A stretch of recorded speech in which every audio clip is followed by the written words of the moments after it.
কুকুর লেগেছে এই জায়গাটা, যার জন্য দাঁড়াতে পারছে না। মরে গেছে না,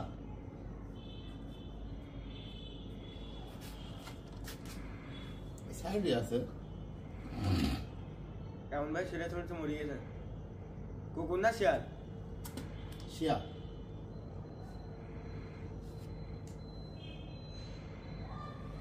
মোটরসাইকেল অ্যাক্সিডেন্ট হলে তো এরকম হয় না, এমন না কোনো গাড়ি টাড়িতে হয়েছে। গাড়ি আপনার গাড়ি খালি না অন্য গাড়ি? অন্য গাড়ি এদিক থেকে পার হতেছিল তখন। আইসে এদিকে যা বয়স